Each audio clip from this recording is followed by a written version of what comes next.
for 6 years, teaching general and clinical microbiology, as well as other advanced cellular and molecular biology courses. She received her Master's of Biomedical Sciences and Master of Public Health from Rutgers University and her Master of Science in Microbiology from Seton Hall University. In her free time, she works with the nonprofit Jersey STEM, which develops and brings STEM programs to middle school girls in schools across New Jersey. So ladies, please take it away. Thank you so much, Kendra. Hello, my name is Nicole Lamb, and today Allison and myself will be presenting on the prevention and mitigation of common childhood infectious illnesses with a focus on respiratory infections. To get things started, here is a brief outline of today's presentation. We will be going over the New Jersey Department of Health respiratory virus guidance for K-12 schools, youth camps, and early care and education programs, which include the steps that can be taken to prevent and control the spread of infectious diseases. We will look at disease surveillance and go over the importance of outbreak reporting. Finally, we will highlight resources from both the New Jersey Department of Health, or NJDOH, and CDC on respiratory illnesses and outbreaks. While COVID-19 remains a concern, influenza, RSV, and traditional seasonal illnesses such as rhinovirus and adenovirus are going back to pre-pandemic rates. These viruses share transmission methods, symptoms, and prevention strategies, and CDC provides clear steps to limit spread when individuals are ill, regardless of the specific virus.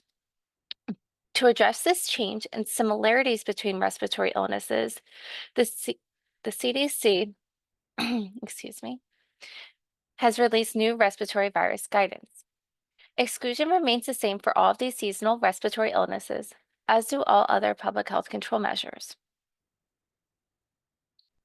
This is a screenshot of the New Jersey Department of Health respiratory virus guidance, which was updated following CDC's changes in April of 2024.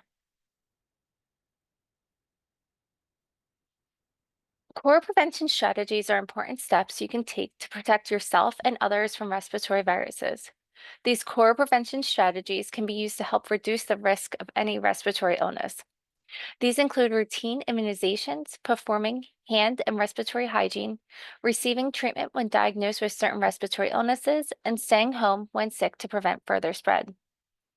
There are additional prevention strategies such as masking, distancing, and testing for respiratory illnesses. These additional steps are especially helpful when respiratory viruses are causing a lot of illness in your community, you or the people around you were recently exposed to a respiratory illness, or are sick or recovering, or you or the people around you have risk factors for severe illness. Core Strategy 1. Immunizations are a core prevention strategy to lower risk from respiratory viruses. Immunizations help prepare your body to defend itself from viruses and severe illness. For the fall and winter, seasonal COVID-19 and influenza vaccines are recommended for everyone 6 months and older each year. RSV immunization is now recommended for certain age groups. This includes a recommendation for pregnant parents during weeks 32 to 36 of pregnancy from September to January, as well as monoclonal antibodies for babies younger than 8 months old, entering or born during the RSV season. Older adults are also recommended to get vaccinated for RSV.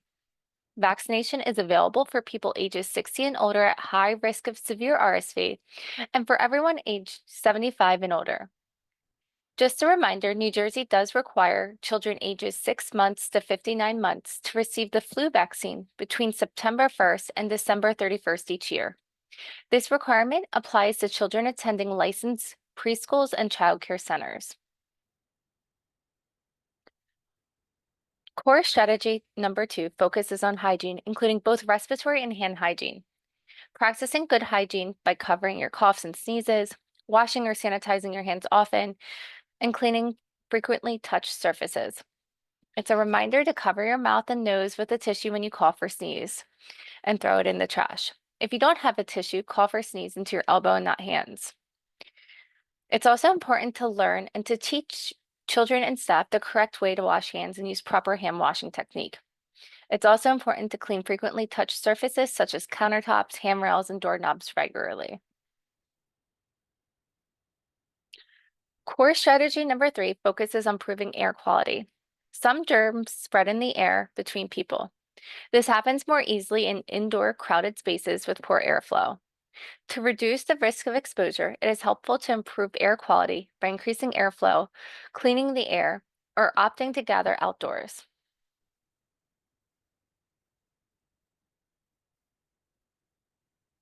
Additional prevention strategies include staying home when you are sick. Students and staff with symptoms of respiratory illness should stay home and away from others until they are fever-free for 24 hours without fever-reducing medication and symptoms are improving, which means the individual is no longer feeling ill, and that they are able to participate comfortably in educational and other activities as they did before they were sick.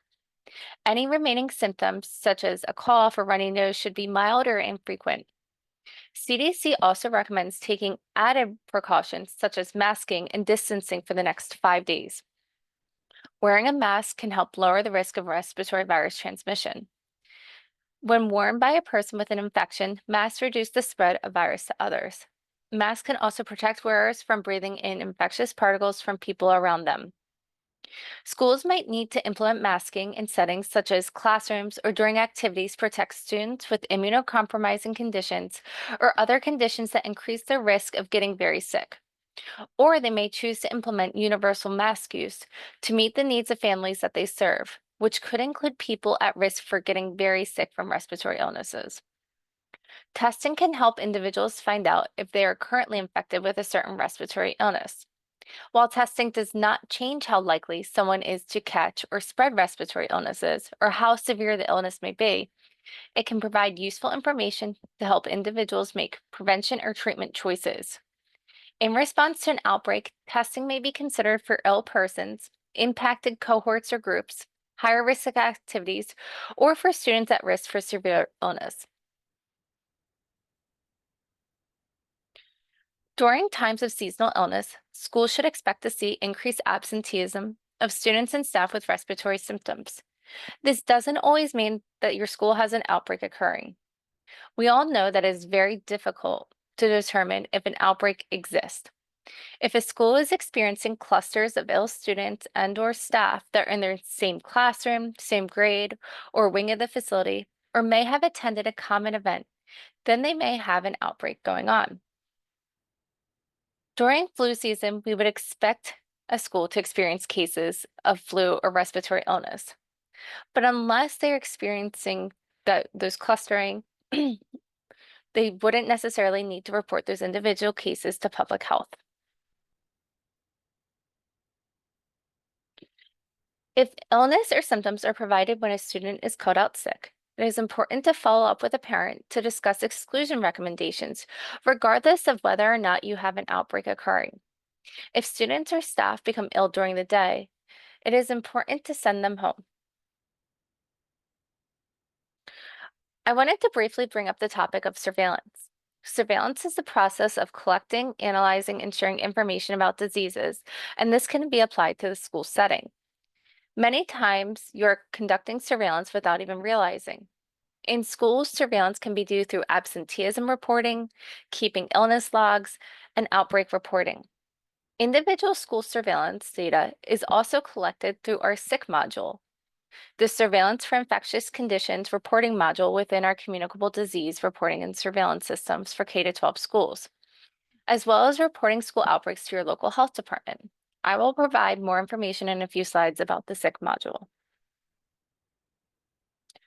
Now that we have gone over what school surveillance is, why is it important to conduct surveillance?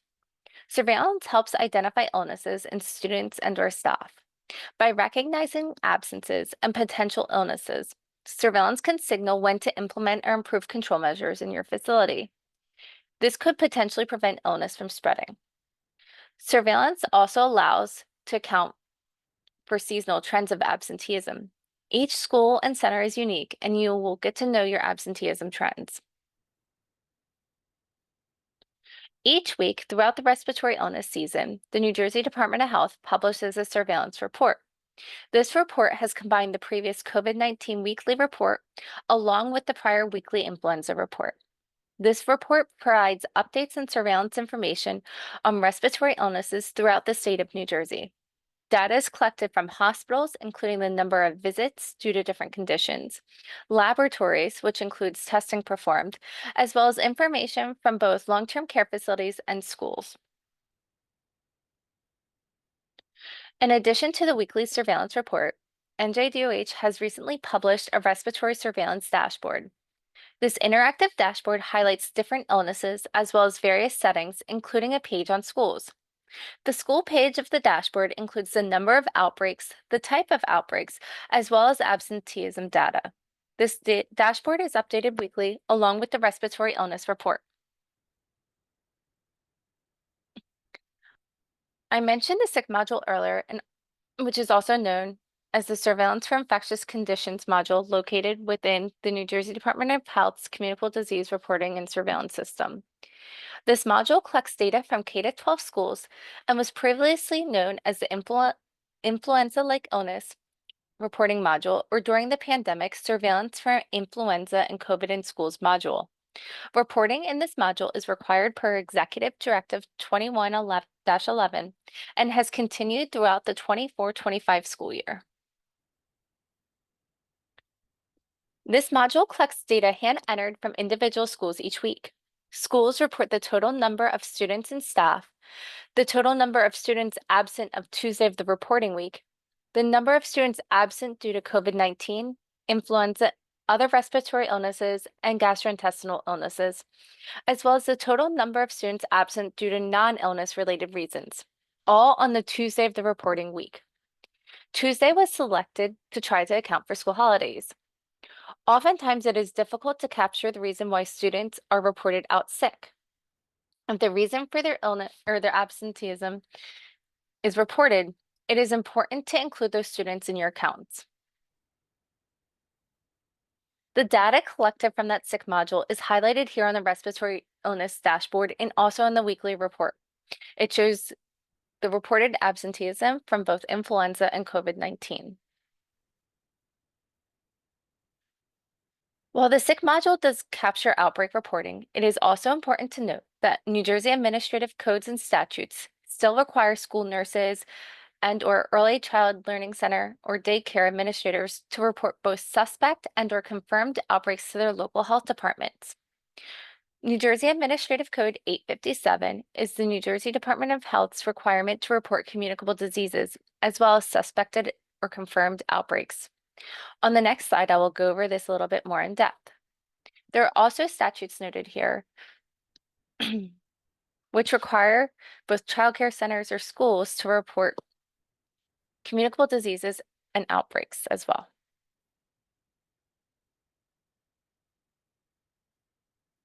Many of you may already be familiar with this magnet. This magnet highlights NJSC 857, which includes the requirements of reporting outbreaks or suspected outbreaks, along with immediately reportable diseases such as measles or rubella, and other illnesses such as mumps and varicella, which are reportable within 24 hours of diagnosis. This magnet was last updated in January of 2024. So you think you have an outbreak, who do you report to? Any confirmed or presumed outbreak is reportable by telephone to the local health department of the jurisdiction where the school is located or facility. A comprehensive list of local health departments can be found on our website.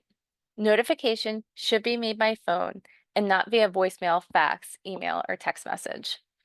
For immediately reportable outbreaks or diseases, the local health departments have someone available 24/7 who can take the report. When the local health department receives the initial report of an outbreak, they immediately inform the New Jersey Department of Health of the situation. If the local health department cannot be immediately reached and it is an emergency, the report can be made directly to the Communicable Disease Service at the New Jersey Department of Health on those numbers listed on the slide. So you think you have an outbreak. These are the traditional outbreak investigation steps that public health follows. While you, as a school or childcare facility may not have an active role in all these steps of an outbreak investigation, I wanted to highlight the steps that you have a part in. Once you call the local health department to report an outbreak, they will often ask for additional information to see if an outbreak is truly existing, or perhaps you are just seeing an increase in disease due to an increase of disease spread in the community. The local health department will then try to verify the diagnosis, and typically this is done by asking if any students or staff reported any positive test results or diagnoses from their medical provider. With this information, the local health department, and oftentimes in conjunction with the state health department, will help you to develop a case definition. This is important in figuring out who is part of your outbreak, and I will go into more detail about this in a few slides. The next step is to perform active surveillance. This simply means to look for additional cases that are part of your outbreak.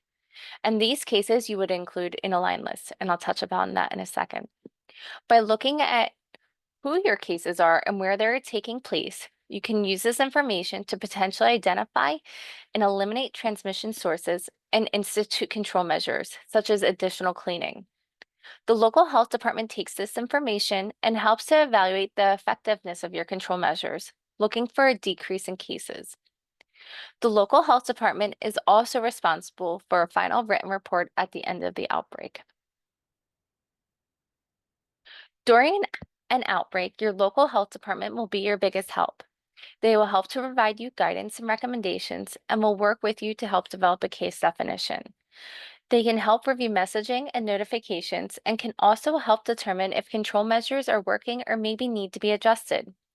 The local health department does communicate and coordinate outbreak response with the Department of Health and potentially other jurisdictions or healthcare providers or partners if needed. They will also assist when determining when an outbreak is over. With outbreak response in mind, there are a few other key actions that you should take when responding to a respiratory illness. These actions include isolating ill students from well students until they can be sent home. This can be difficult, especially in a nurse's office or in the early childhood setting where space is limited, but please do the best to isolate when possible. It is important to exclude ill students and staff per the New Jersey Department of Health exclusion recommendations. Communicating the exclusion criteria to parents when sending children home sick is key. Increasing the frequency of cleaning of common areas and frequently touched surfaces is another key action. Identifying these areas prior to the school year beginning, as well as ensuring that the appropriate cleaners are available, is also important. Encourage both students and staff to conduct frequent hand hygiene, which goes along with reinforcing respiratory etiquette. Lastly, it is important to maintain adequate supplies such as cleaners, disinfectants, tissues, hand sanitizers, and soaps during the school year. And now for a quick poll.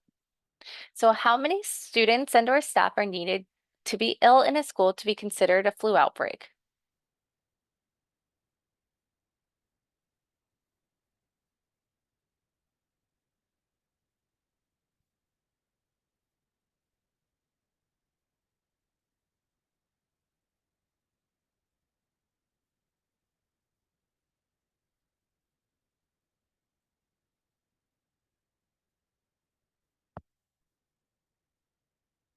All right, that was a bit of a trick question. And before I go on to the next slide, so the correct answer is actually none of the above. I know many years ago there used to be this 10% absenteeism or 10% of your students ill to a particular illness that would constitute an outbreak, but that's no longer true. And going into my next slide, an outbreak may be occurring if several children are exhibiting similar symptoms within the same classroom, the same wing of a facility, or after attending a common event, or an increase in school absences with parents reporting similar symptoms as the reason why their children are not in attendance. In the fall and spring, it may be very easy to recognize an outbreak of respiratory illness in your school. However, as seen in this respiratory illness season, sometimes it can be very difficult to determine if an outbreak is occurring. One second. So what are the goals of outbreak reporting? Why should I even do this? By identifying outbreaks, a school can help control the spread of disease. Looking at the populations being impacted by the illness, a school could potentially identify and eliminate sources of infection and/or transmission. Reporting outbreaks also helps public health learn about emerging problems, whether it is identifying new diseases, new symptoms for diseases, or even problems such as ineffective cleaning products or new ways of transmission. Reporting outbreaks can greatly assist public health. Sometimes reporting an outbreak can highlight knowledge gaps or training needs, such as a refresher on hand hygiene or finding out if you are using the appropriate cleaning products. Lastly, reporting outbreaks can help implement new strategies for prevention. While it now seems very logical, increasing ventilation was not a commonly practiced or recommended strategy in the prevention of respiratory illness. During COVID-19, however, improving ventilation was noted as a significant prevention strategy, and now both CDC and NJDOH have continued to recommend this strategy. No two schools are identical, and no two outbreaks are either. While there are many guidance and resource documents available, sometimes those recommendations may be difficult to implement in your school, or perhaps your school is limited due to resources or personnel. Your local health department, along with the New Jersey Department of Health, are here to assist with applying those recommendations, here to provide support and offer new strategies to help end the outbreak. When reporting a suspected outbreak, a few key pieces of information will be requested. First and foremost, your current student and staff census, along with the number ill, will be requested. It is also helpful to know the number of classrooms or cohorts, such as a wing, affected. When was the first reported illness? This sometimes can be difficult to determine, but giving the local health department a rough idea of when this outbreak could have potentially started is very helpful. It is also helpful to note when the most recent case became ill. Another key piece of information to give the local health department is any known diagnosis or laboratory test results. If no test results are given by parents, symptoms can be very helpful too. I know I touched upon this earlier, but creating an outbreak definition. Each outbreak has a unique outbreak case definition and includes symptoms and/or diagnosis, physical location, for example, a classroom, a team, or an event, or and a specific time period, such as within the last 7 days. This information comes together for a case definition. One example of a case definition is any student or staff diagnosed with RSV on or after January 4th, 2025 in classroom 101. Another example of an outbreak is any student or staff with a fever and at least 2 of the following symptoms: headache, nasal congestion, cough, sore throat, within the past 7 days, and that is associated with the wrestling team. Now, yes, these are very specific examples. However, in the midst of respiratory illness season, there is an expectation to have students ill from their community, such as from a sick sibling or outside of school activities. By developing a case definition, we're looking for cases that are tied to in-school transmission.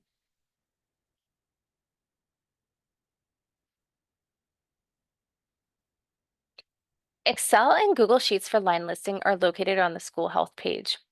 This line list is meant to be used if an outbreak is suspected or identified. This is not meant to be an overall illness log for all reported illness in the school of all types. It is important to include as much information as possible for each individual student or staff member, including demographic information and grade or room number, their case or role, such as whether it's a student or staff, and all known symptoms. If onset dates are available, it is critical to include those. If a symptom onset date is not available, the first date of absence can be used. If test results are provided or a diagnosis is provided by the parents, those should be included in the line list as well. I will go over 2 examples of line list. It is important to note that if you think that there are multiple types of outbreaks taking place in your school, such as an outbreak of suspected norovirus and an influenza outbreak at the same time, it's important to keep 2 separate line lists for those outbreaks. I know this is a little difficult to see, but this is an example of a line list that has been completed by an early learning center.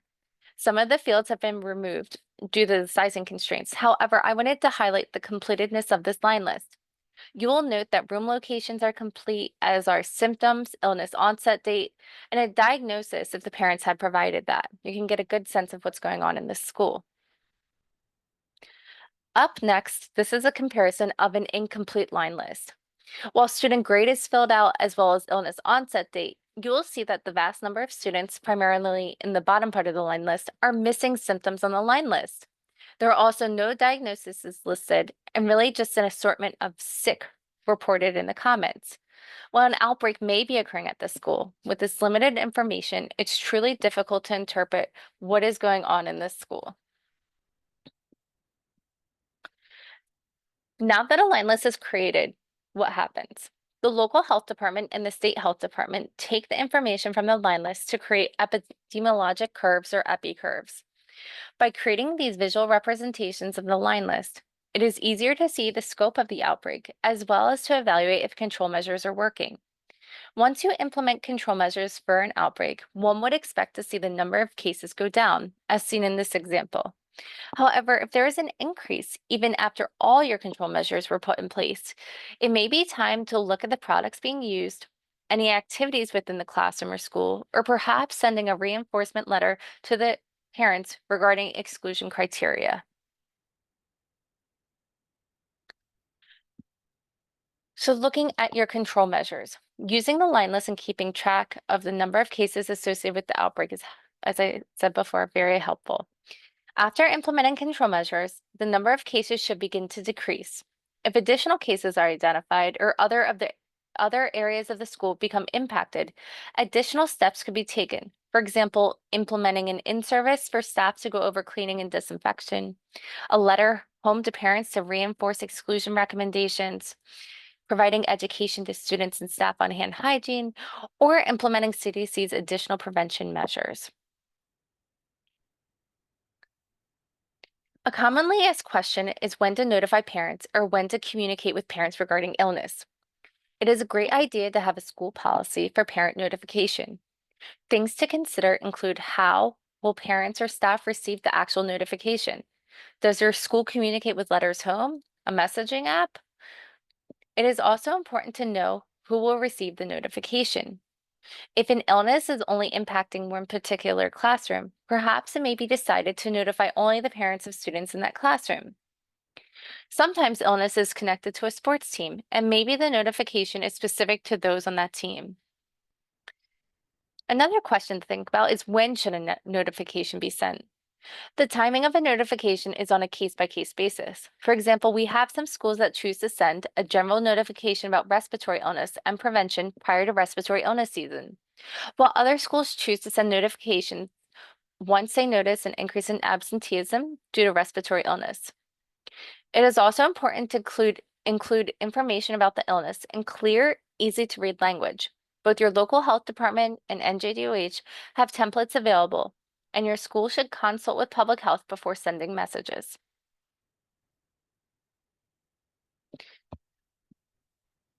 When working with the local health department, an outbreak can be considered over when 2 incubation periods have passed without new cases of illness associated with that outbreak.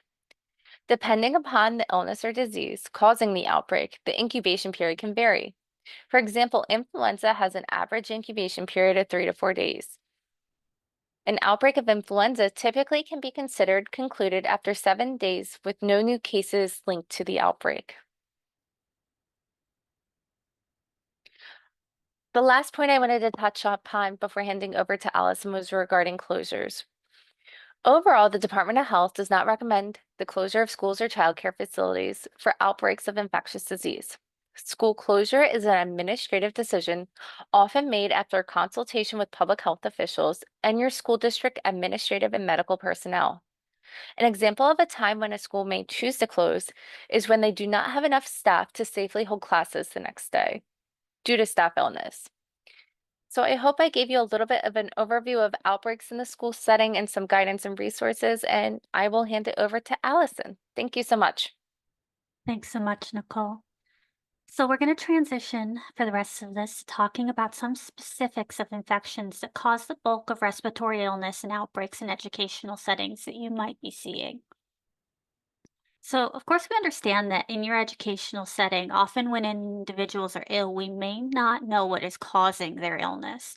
Perhaps a student does not get tested, or they go to the doctor and are told they have a virus. And when you have a student presenting to educational settings with respiratory symptoms, such as the one seen on the screen here, you should make sure their parents know to keep them home until they have been fever-free for 24 hours without fever-reducing medication and all other symptoms are improving. Depending on the cause of the respiratory infection, other symptoms may be seen. Acute respiratory illnesses is a broad illness classification that encompasses a wide variety of respiratory diseases and presentations.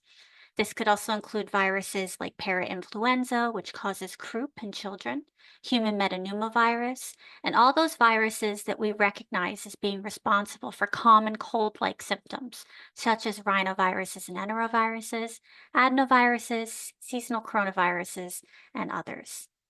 If you're ever in doubt about how long to exclude a child from an educational setting, reach out to your local health department for assistance. Respiratory infections, like I mentioned, share similar symptoms, risk factors, and prevention strategies.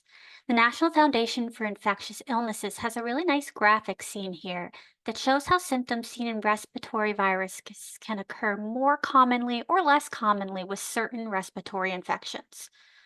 The first column is referring to symptoms that are seen with the common cold, and you can see that individuals who have common colds may have a sore throat. Individuals with the flu will often show body aches, fatigue, and fever. COVID-19 cases are more likely to have difficulty breathing compared to seeing in other respiratory viruses, while individuals with RSV may also present with wheezing, which is a rattling or whistling sound heard when listening to the lungs. Keeping infographics like this on hand as a quick reference can be really helpful when you're given no diagnoses from parents, just symptoms, and you're trying to piece together the best recommendations for a respiratory outbreak you are seeing in your facility. Nicole talked about this respiratory guidance document that's available, and many of the recommendations and guidance we've discussed today are found here, and you can read about it in more detail. We encourage you to download it and check it out. So, the exclusion recommendation listed in the guidance applies to influenza, COVID-19, RSV, and other common viral respiratory pathogens listed here. Students and staff with symptoms of respiratory viruses should stay home and away from others until fever-free for 24 hours without fever-reducing medication and their symptoms are starting to improve. You'll hear that a lot. Also, it's helpful if they don't return until they can comfortably participate in school activities, and remaining symptoms should be mild or infrequent. Additionally, when individuals return to normal activities, NJDOH and CDC recommend that they take some additional precautions for the next 5 days while they're around other people indoors. These precautions include those additional strategies mentioned by Nicole, such as wearing a well-fitting mask, practicing good hand and respiratory hygiene, as well as physically distancing from others. Educational settings in times of high illness can take additional steps to improve air quality and send home notification letters about effective testing strategies for respiratory viruses they're seeing circulate. The list of symptoms at the bottom of the screen occur frequently in those with possible respiratory infection. And frequently in educational settings, students and staff might be ill and present with some or many of these symptoms, but not get an opportunity to see a healthcare practitioner or get a diagnosis. Some may take rapid tests at home and not report them. Others may go to a doctor or an urgent care and be diagnosed nonspecifically with the flu or a cold or viral illness. Access to testing may vary for patients as they seek care, and there are rapid tests available for influenza, RSV, and COVID-19, as well as more complete respiratory panels available for physicians to test for multiple respiratory viruses at once. Regardless, anyone showing these symptoms should follow that exclusion as described, even if they do not have a specific diagnosis.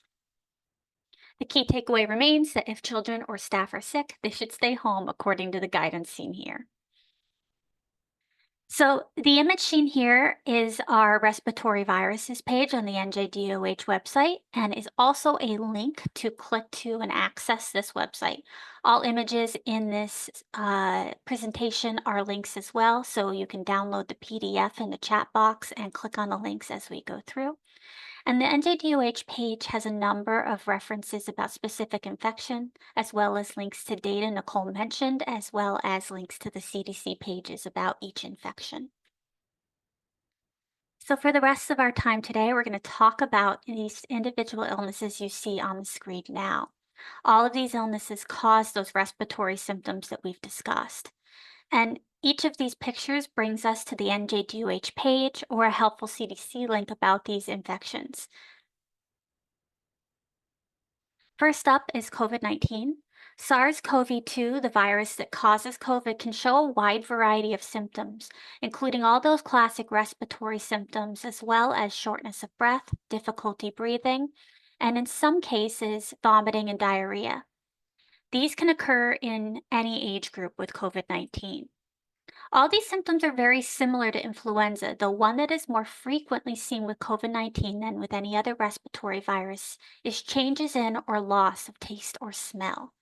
Typically, a person may experience symptoms anywhere from 2 to 5 days, up to 14 days after infection, and the incubation period for COVID-19 can range from 2 to 14 days. On average, people begin spreading COVID virus about 2 to 3 days after their symptoms begin. And generally speaking, people are considered contagious for about 8 days after their symptoms begin. So it's important to stay home as long as you're symptomatic. Outbreaks and suspect outbreaks of all infectious diseases should always be reported upon suspicion to public health. Since the beginning of the COVID pandemic, we've seen outbreaks documented in all types of facilities, particularly educational settings across the state, from camps and childcare facilities to K-12 schools and universities, as well as school sports teams. The first reported COVID-19 outbreak in educational settings occurred in May 2020 in New Jersey. Since the peak number of outbreaks reported in 2022, reports of COVID-19 outbreaks in educational settings have decreased significantly in the last 2 years. Now, looking at these data alone, one might think that COVID is no longer a big concern in New Jersey educational settings. However, it's important when looking at any graphs like these and thinking about these trends, they reflect a whole host of public health actions that evolved over the course of the pandemic. While we can't put a number on how many outbreaks were prevented by vaccination, masking, remote schooling, people staying at home when they were sick, we can assume that all of these control measures were integral in helping to prevent the spread of COVID.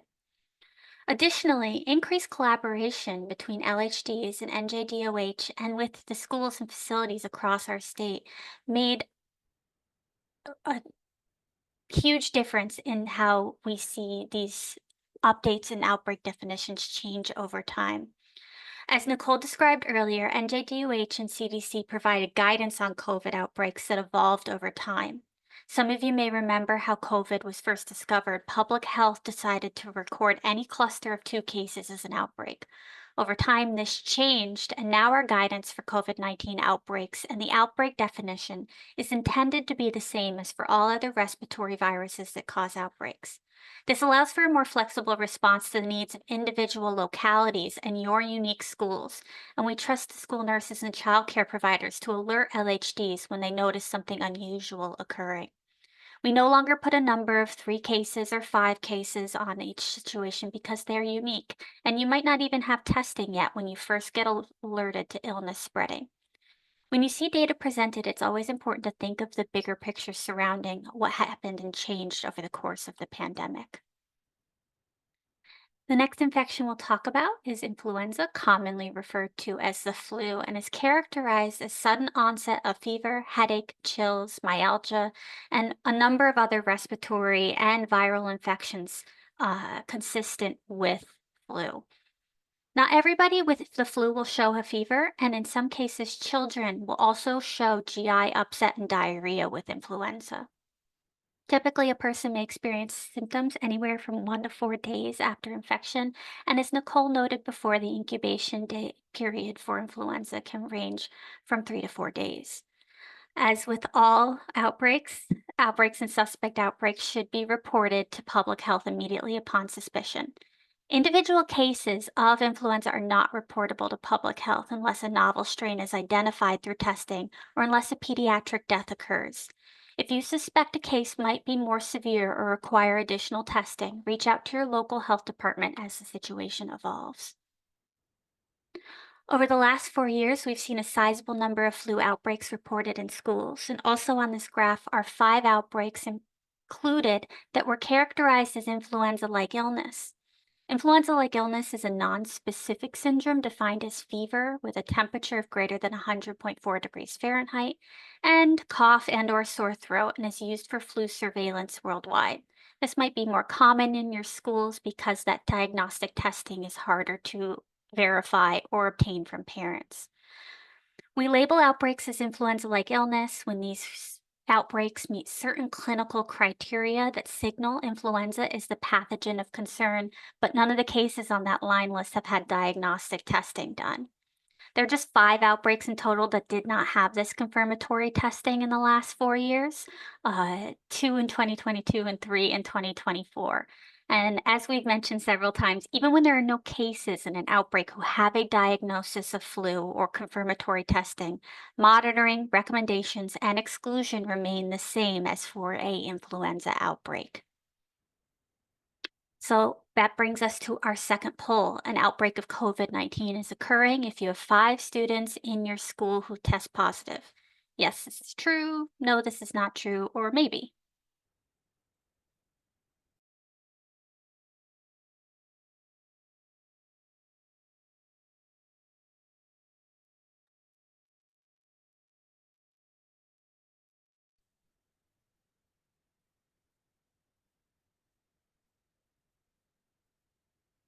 I can't see the poll coming up, so I'm gonna assume that if it's up, I just can't see it. Oh, is it not showing? The attendees responded. Let me share the results. Perfect. Another trick question. We're really kind of throwing them at you today. Now, this one is number 2, no, false. Remember those outbreak definitions mentioned earlier? They're crafted to each situation. And like I mentioned with that data slide, well, early in the pandemic, before vaccines were widely available, the outbreak definition for COVID was more uniform, 3 or 5 cases. Now we evaluate its situation individually to determine whether it is an outbreak or just common consistent with community spread. All right, so our next virus is respiratory syncytial virus, or RSV. It's another common cause of respiratory infection in educational settings, particularly in younger children and infants. Children and infants who get RSV almost always show symptoms, which is different from adults who can get RSV and be asymptomatic. In very young infants, less than 6 years old, the symptoms of RSV may be less like the ones seen on the screen and instead include irritability, decreased activity, eating, drinking, or apneic episodes, pauses, and breathing for more than 10 seconds. Many infants do not get a fever with RSV, and in some, RSV can become severe and cause inflammation of the small airways of the lung or pneumonia. Infants and young children may need to be hospitalized for supportive care, such as oxygen, fluids, or assisted mechanical ventilation. Outbreaks and suspect outbreaks of RSV should always be reported to public health immediately upon suspicion. So for our next poll, respiratory syncytial virus is more likely to show severe symptoms in infants and older adults. True or false? Aha, and now I can see the poll right in front of me.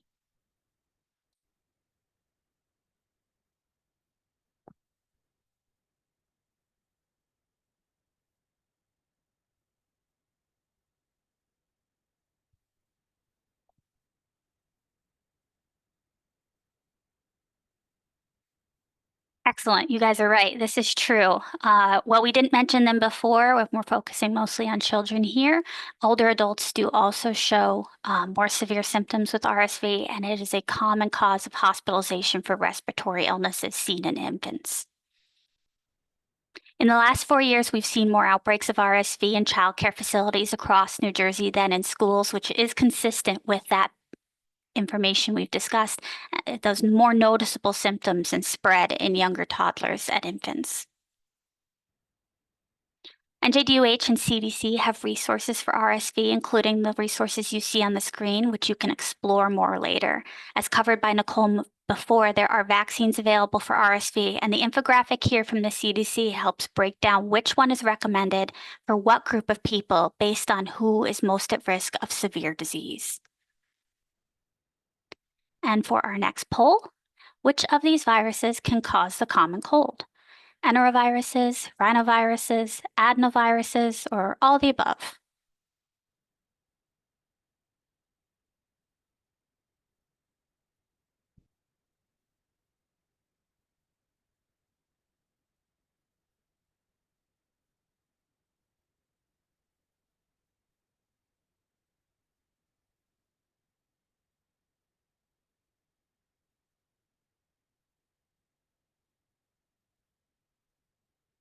Awesome. So yeah, all of the above are responsible for symptoms consistent with a common cold. Most people usually hear rhinovirus, but enteroviruses can also cause symptoms like the common cold, as well as adenoviruses.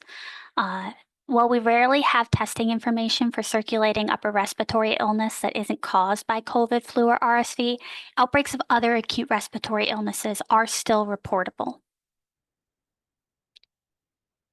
And for our last poll, mild atypical pneumonia seen in school-age children and sometimes called walking pneumonia is most commonly caused by the bacteria 1. Mycoplasma pneumonia, 2. Bordetella pertussis, 3. Streptococcus pyogenes, or 4. Haemophilus influenza.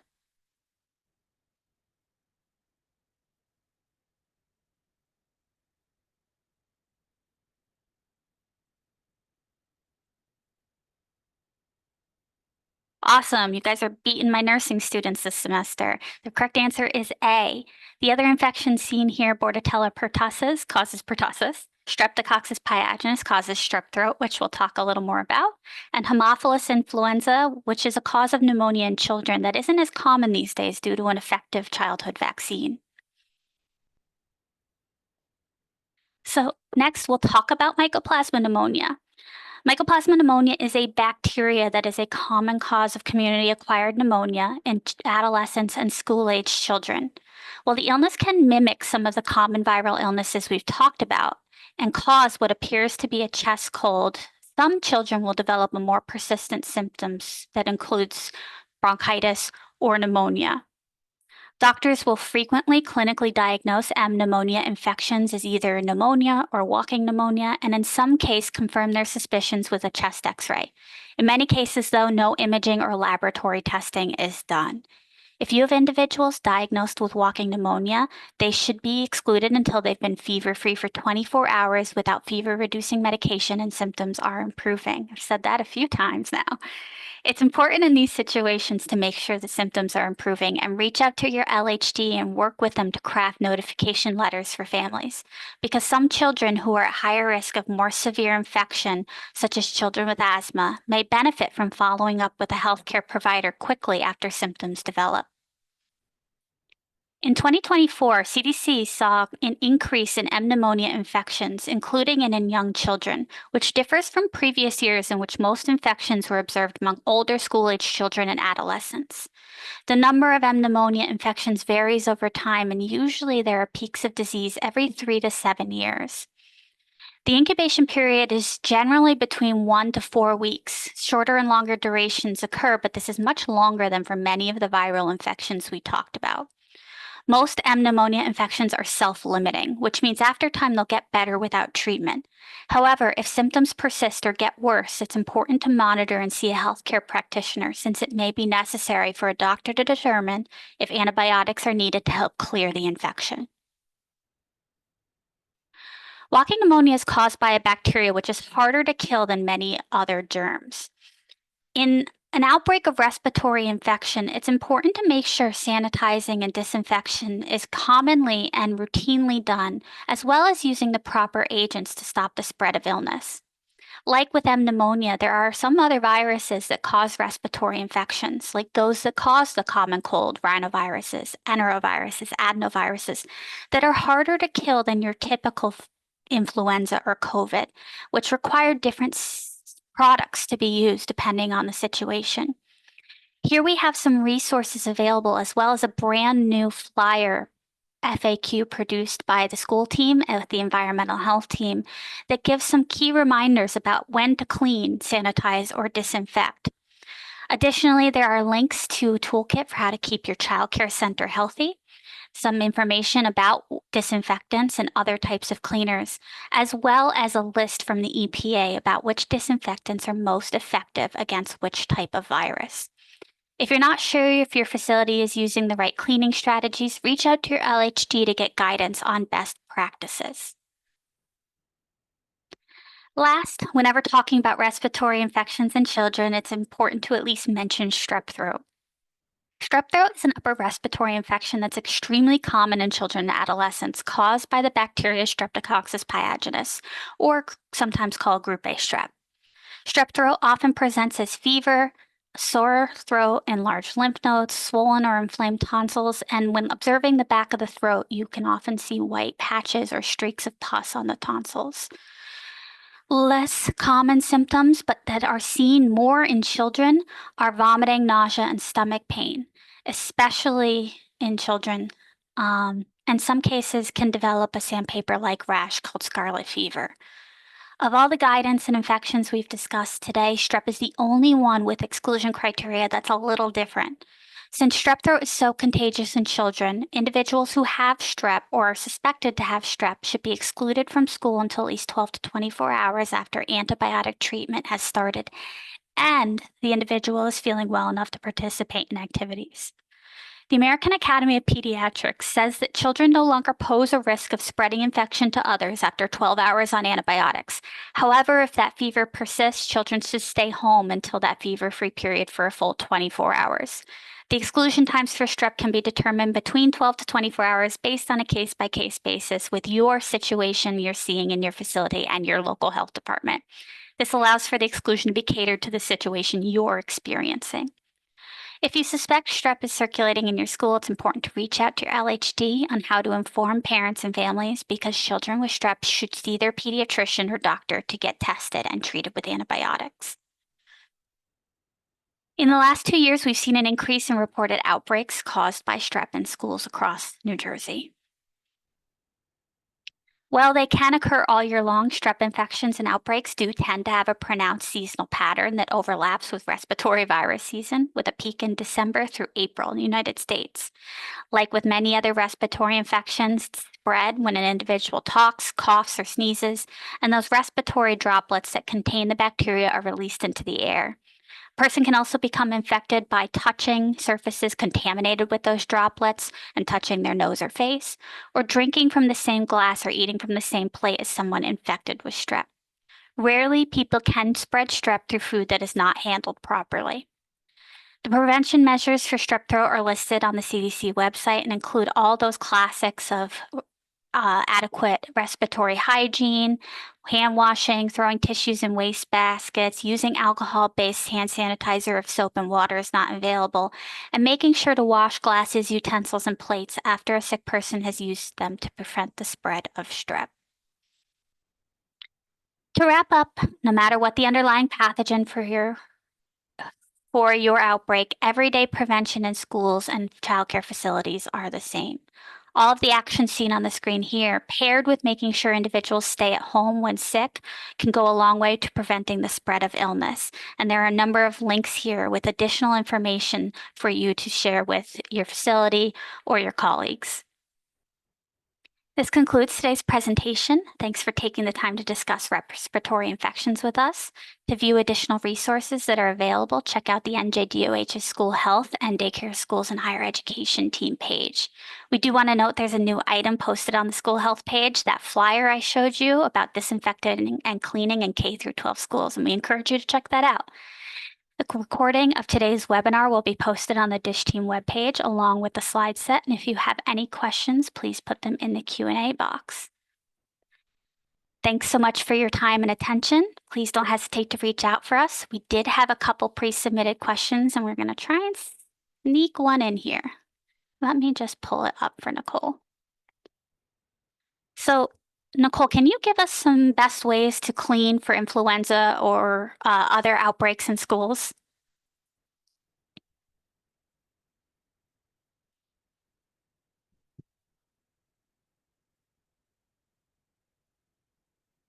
Nicole, if you're speaking, we can't hear you. Thanks. Sorry, I was having internet issues. I Of apologize. course. It is important to match your cleaning and disinfecting activities to the types of germs you want to remove or kill. For example, flu viruses are relatively fragile, so standard cleaning and disinfecting practices are sufficient to remove or kill them. Special sanitizing processes beyond routine cleaning, including closing schools to clean every surface in the building, are not necessary or recommended to slow the spread of flu, even during a flu outbreak. During an outbreak, your local health department will recommend that you increase cleaning and disinfection of frequently touched surfaces, such as desks, countertops, doorknobs, computer keyboards, and can also assist with figuring out if your product is the products you use are effective for cleaning and disinfecting. Thank you. We have another one and we have a minute. So is there a percentage of absenteeism that's recommended for schools closed to absences related to flu? So I know I touched upon this in the presentation, but just to reiterate, we don't recommend closing schools to prevent flu transmission. However, schools may choose to close if the facility is unable to function due to increased illness affecting students and staff. Schools should work with local health authorities to stay open and provide safe, continuous in-person learning to the greatest extent feasible for all students. Changes to short-term virtual or closure status are not generally needed